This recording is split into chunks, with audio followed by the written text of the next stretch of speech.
حضرت لوط علیہ السلام کے بارے میں.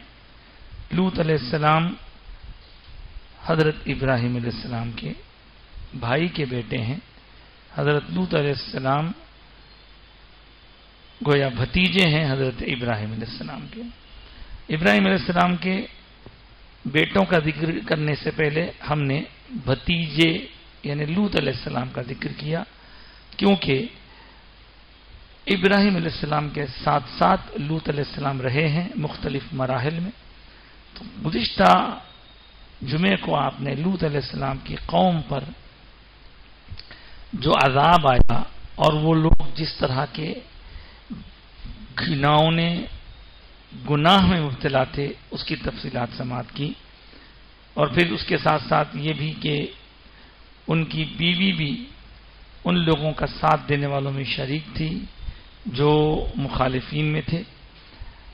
حضرت لوط علیہ السلام کے اس مقام سے ہٹ کر چلے جانے پر وہ مقام جس کا نام سدوم تھا عذاب کا شکار ہوا، اور بعض محققین لکھتے ہیں کہ وہ مقام اب کسی طرح کی کاشتکاری کھیتی باڑی کے لائق نہیں ہے. اتنا وہاں پر عذاب آنے کے بعد ماحول خراب ہو گیا ہے کہ وہاں کوئی کھیتی باڑی نہیں، کوئی رہ نہیں سکتا وہاں پہ. عذاب آنے کے بعد کے حالات ایسے ہو جاتے ہیں. اللہ ہم کو اپنے عذاب سے محفوظ رکھے. حضرت لوط علیہ السلام اپنے رفقا کے ساتھ ایک دوسرے مقام پر جا کے رہ گئے تھے. اس کے مختلف نام بتائے گئے ہیں.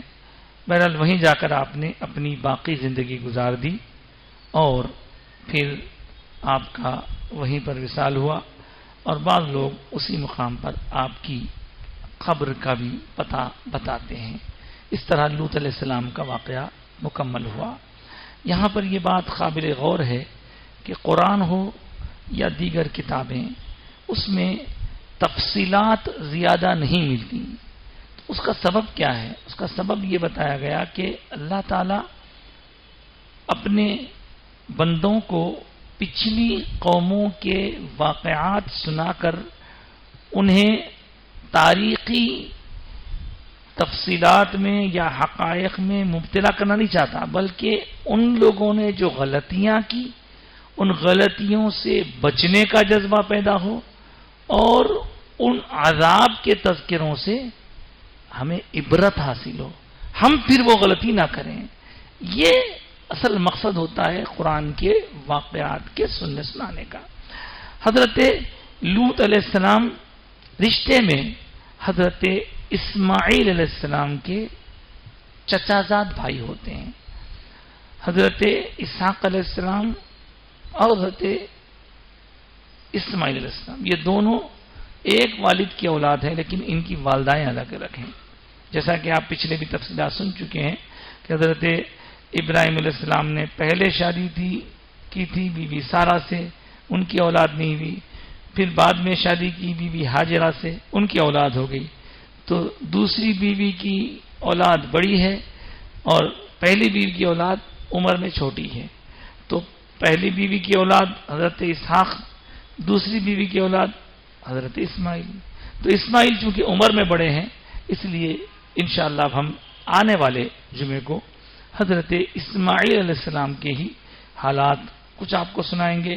جب ان کے حالات مکمل ہو جائیں گے تو پھر حضرت اسماعیل کے بعد حضرت اسحاق کے حالات سنائیں گے. البتہ اتنا یاد دلا دیں آپ کو کہ حضرت اسماعیل علیہ السلام ہی وہ ہیں جن کی اولادوں میں سے ہمارے آقا سرکار دو عالم صلی اللہ علیہ وسلم کے اجداد آئے ہیں. حضرت عبد المطلب ہوں یا حضرت عبداللہ ہوں یا حضور ہوں، یہ سب آپ ہی کی اولاد میں سے آئے ہیں. انشاءاللہ حضرت اسماعیل کا کچھ ذکر تو آپ ابراہیم علیہ السلام کے تذکرے میں سن چکے ہیں، لیکن مزید کچھ اور باتیں رہ گئی ہوں تو انشاءاللہ آپ کی خدمت میں عرض کی جائیں گی. تو آج ہم لوط علیہ السلام کا ذکر مکمل کر کے اسماعیل علیہ السلام کا ذکر کرنے کا آپ کی خدمت میں ارادہ رکھتے ہیں آنے والے جمعے کے لیے. ایک بار درود شریف پڑھ لیجئے تاکہ اب ہم حضور اکرم صلی اللہ علیہ وسلم کے تذکرے کی طرف بڑھتے ہیں. آپ کو یہ بات معلوم ہے کہ حضور اقدس صلی اللہ علیہ وآلہ وسلم پر 40 سال کی عمر کے بعد نزول وحی کا سلسلہ شروع ہوا. یعنی اللہ کے پاس مقدس فرشتہ اللہ سے پیغام لے کر حضور کی خدمت میں وحی لے کر آنا ہوا. اور وہی شروع ہوئی لیکن نبی سرکار پہلے سے تھے، اور اس سلسلے کو غار حرا میں شروع کیا گیا. لیکن یہ پابندی نہیں رکھی گئی کہ آپ غار حرا ہی میں آ کر کے وہی لیا کریں، بلکہ حضور کے پاس وہ فرشتہ وہاں آیا کرتا جہاں حضور تشریف رکھتے تھے. تب 3 سال کا عرصہ جیسے کہ آپ سن چکے ہیں کہ بڑا صبر آزما گزرا، اور اس دوران لوگوں کا ستایا جانا یہ سب کچھ آپ نے سماعت کیا. لیکن 3 سال کے بعد جب حضور اقدس صلی اللہ علیہ وآلہ وسلم کو حکم ملا کہ اب آپ ذرا کھلم کھلا بھی لوگوں کو دعوت حق اسلام کی دعوت دیں، تب حضور نے، آپ یہ تفصیل گزشتہ بھی سن چکے ہیں، ایک دعوت کی، اور اس دعوت کے بعد لوگوں کو کچھ کھلایا، اور وہ بھی تھوڑا سا تھا لیکن سب کے لیے کافی ہو گیا. پھر ایک اونچے پہاڑ پر تشریف رکھتے ہوئے، کوہ صفا جس کا نام ہے، فاران کی چوٹی بھی بولتے ہیں اس کو، حضور نے اعلان فرمایا کہ میں اللہ کا نبی ہوں، اللہ کے سوا کوئی عبادت کے قابل نہیں. تو اس وقت کچھ لوگ تو سنے، کچھ لوگ سن کے فکر میں پڑ گئے. لیکن آپ کو یاد ہوگا کہ ابو لہب نے بدتمیزی کی تھی، اور اس کی بدتمیزی پر آپ کو یہ بھی یاد ہوگا کہ میں نے سورہ لہب کی تفصیل بتا دی آپ کے ساتھ. لیکن اچانک مجھے یاد آیا کہ ابو لہب کے تذکرے میں سے ایک بات چھوٹ گئی. ابو لہب جو سرکار کا چاچا ضرور تھا، جس کے مذمت میں پورا سورہ تبت یدا ابی لہب نازل ہوا، اس کی بیوی بھی یعنی اچھے اعمال کی نہیں تھی اور حضور کو ستایا کرتی تھی. اس کے 2 بیٹوں کا عقد حضور اکرم صلی اللہ علیہ وسلم کی 2 بیٹیوں کے ساتھ ہوا تھا، لیکن اس نے طلاق دلوا دی. وہ سب تفصیل آپ سن چکے ہیں. آج جو میں بتانا چاہ رہا ہوں آپ کو، ان سب باتوں سے ہٹ کے ایک بات بتانا چاہ رہا ہوں. اتنا برا تھا، ستاتے رہا، تنگ کرتے رہا، اور اس کا خاتمہ کیسا ہوا وہ بھی بتا دیا آپ کو کہ انتہائی اس کا جسم گل سڑ گیا تھا، اور گل سڑ جانے کی وجہ سے بدبو آتی تھی. لوگوں نے دور سے اس کو کھانا دینا شروع کیا اور مکھیاں لگتے رہتے تھے، بدبو ہو گئی تھی. اور جب وہ مر گیا تو سلیقے سے اس کی تدفین تک نہیں کی لوا. اس کا یہ الزام تھا کہ مجھے میری اولاد، میرا مال، کسب بچا لیں گا، لیکن کچھ نہیں بچایا. دور سے ایک گڑھا کھود دیا گیا، اس گڑھے میں اس کی لکڑیاں، لمبی لمبی لکڑیاں لے کے اس کی لاش کو ڈھکل کے اس میں مٹی ڈال دی گئی. اس قدر برا حال ہوا اس کا، اس کی موت پر. مگر اب دیکھیے اتنا برا ہے، مومن بھی نہیں ہے، بس خالی اس کے ساتھ سلوک اتنا برا کیا اس کے اپنوں نے. مگر اس کے مرنے کے بعد اس کے رشتہ داروں میں سے کسی نے خواب میں دیکھا. بعض روایت میں آ کے خود اس کے بھائی تھے. اب بھائی کا مطلب سگے بھائی تو نہیں، البتہ حضور کے چچاؤں میں ایک اور چچا تھے، حضرت عباس. وہ روایت کرتے ہیں کہ انہوں نے خواب میں دیکھا. اور یہ جو بات میں آپ کو سنا رہا ہوں یہ کوئی ایسی چھوٹی موٹی بات نہیں ہے، یہ اتنی امپورٹنٹ بات ہے کہ اس کی امپورٹنس کا اندازہ اس بات سے لگائیے کہ جو مشہور ترین حدیث کی کتاب ہے بخاری شریف، اس میں تک یہ بات بیان کی گئی ہے. اب لوگ اگر اس کا مذاق اڑائیں تو وہ اڑایا کریں، لیکن اس حدیث سے بہت سارے مسئلے اخذ کیے گئے ہیں. اور اتفاق کی بات یہ ہے کہ مجھے ایسے وقت یاد آیا جبکہ موجودہ حالات میں اس کا سنانا کچھ لوگوں کے لیے فائدہ مند ہو سکتا ہے اور باقی لوگ تو جانے. تو بخاری شریف کی روایت میں لکھا ہے کہ اس کے گھر والوں میں سے قریبی گھر والے عباس نے خواب میں دیکھا اور اس سے پوچھا، مر گئے بعد خواب میں دیکھا، اس سے پوچھا کہ کیا حال ہے ابو لہب؟ بولا بہت برا حال ہے. تو پوچھا کہ ہمارے بھتیجے جو کہا کرتے تھے تو نے تو مخالفت کی. ارے صاحب بہت غلطی کیا، میں بہت غلطی کیا. بھتیجے کے باتوں کو نہ مان کے غلطی کیا، مان لیتا تو اچھا تھا. بہت ان کی مخالفت کیا، ان کو ستایا، ان کی تکلیف کے لیے پورے انتظامات کیا، مگر ان کی سن لیتا تو اچھا تھا. ارے تو اب یہ بات بول رہا؟ خیر تو کیوں بول رہا؟ بولے اب مان گیا، میں سمجھ میں آ گیا میرے کو صحیح، مگر وہاں جا کے ماننا کام کا نہیں ہے اس کا. اب نجات نہیں ہو سکتی اس کی. پوچھے تکلیف کیسی ہے؟ بہت تکلیف میں ہوں، دن رات عذاب ہے، اور عذاب ایسا کہ ختم نہیں ہوتا، عذاب پہ عذاب. دیکھو صاحب یہاں سے کوئی تکلیف بھی تو آدمی کہتا ہے مر جائیں گے، مر جائیں گے قصہ ختم ہو جاتا، لیکن یہاں کا عذاب مرنے پر ختم ہو جاتا، مگر وہاں کا عذاب ختم نہیں ہوتا. شاعر کہتا ہے نا، غم سے گھبرا کے یہ کہتے ہیں کہ مر جائیں گے، مر کے بھی چین نہ پایا تو کدھر جائیں گے؟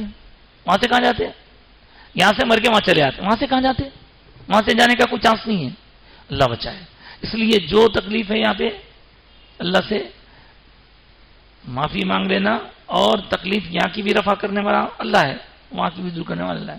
پھر بھی یہاں چھوٹی موٹی تکلیف ہو گئی تو برداشت کر لینا، وہاں کی تکلیف برداشت نہیں کر سکتے. تو بولے کہ اچھا میاں بہت تکلیف میں ہے، دن رات عذاب ہے، نئے نئے عذابوں میں مبتلا ہوں سر سے پاؤں تک. ایک عذاب شروع نہیں ہوتا، ختم نہیں ہوتا، دوسرا شروع ہوتا، بہت تکلیف ہے. تو دیکھیے اگر یہ خواب کی بات اتنی غیر اہم ہوتی تو امام بخاری اس کو اپنی کتاب میں شریک نہیں کرتے تھے. ان کا اس کتاب میں شریک اور شامل کرنا اس بات کی دلیل ہے کہ اس میں کچھ نہ کچھ اہمیت ہے. تو بہرحال انہوں نے شامل کیا. پوچھا اچھا اتنی تکلیفوں میں کیا کبھی تمہیں کوئی آرام ملتا، سکون ملتا کیا؟ اب سنو صاحب. اس نے کہا ہاں تھوڑا آرام ملتا. بولے وہ تھوڑا آرام کب ملتا؟ تو بولے جب پیر کا دن آتا تو آرام ملتا. بولے وہ پیر کا دن کیسا آرام ملتا، کیوں ملتا؟ تفصیل لکھی علماء. تو بولے پیر کا دن جب آتا تو یہ میری انگلیوں میں سے ایک میٹھا میٹھا پانی نکلتا، وہ جب میں چوس لیتا ہوں تو تھوڑا سکون ملتا. اس کے بعد پھر تکلیف شروع تو پھر پیر آنا تو پھر سکون ملتا. اچھا یہ انگلیوں میں سے میٹھا پانی کیوں نکلتا، آرام کیوں ملتا، سکون کیوں ملتا؟ تو اس نے کہا کہ اس کی وجہ یہ ہے کہ جب مجھے نہیں معلوم تھا کہ یہ میرے گھر میں جو میرے بھائی عبداللہ کے گھر میں پیدا ہونے والا لڑکا بڑا ہو کے کیا بنیں گا، مجھے نہیں معلوم تھا. میں اپنے گھر میں بیٹھا تھا، میری باندی سویبہ جس کا نام ہے، اس نے آ کر مجھے اطلاع دی مبارک ہو تمہارے بھائی کے گھر لڑکا ہوا. اس وقت تو بس میں خوش ہو کر اتنا بولا کہ ارے میرے بھائی کے گھر لڑکا ہونے کی خوشخبری سنانے والی اے سویبہ، جا میں تجھے آزاد کرتا ہوں. میلاد کی خوشی میں میں نے اسے اشارہ کر کے آزاد کیا. کافر ہے مومن نہیں ہے، اور رسول سمجھ کے میلاد نہیں منا رہا، نبی سمجھ کے میلاد نہیں منا رہا، محمد بن عبداللہ سمجھ کے میلاد منا رہا، بھتیجا سمجھ کے میلاد منا رہا. تو اس کو وہاں جانے کے بعد اس میلاد منانے پر پیر کے دن سکون مل رہا. اب ہمارے حضرت شیخ الجامع مفتی صاحب قبلہ تشریح کرتے ہوئے ایک جگہ فرمائے بھائی اس کو آرام پہنچانا ہے تو اللہ تعالیٰ کہیں سے بھی پہنچا سکتا. انگلی سے کہیں کو پہنچایا. آرام پہنچانا ہے تو کون سے بھی دن پہنچا سکتا، پیر کچھ کہیں کو پہنچایا. مطلب پیر کو پہنچانا، انگلی سے پہنچانا سب میلاد النبی کی برکتیں ہیں بابا. یہ سب سرکار کا صدقہ ہے. تو ایک کافر کو، ایک مشرک کو دوزخ میں جانے کے بعد میں بھی حضور کا صدقہ ملتا. ہم تو مومن ہیں، ہم تو سرکار کے غلام ہیں. اگر سچے ایمان کے ساتھ سرکار کی رحمت کا صدقہ مانگنے کی خاطر کوئی میلاد مناتا ہے تو اس کو میلاد کا فائدہ ہوگا.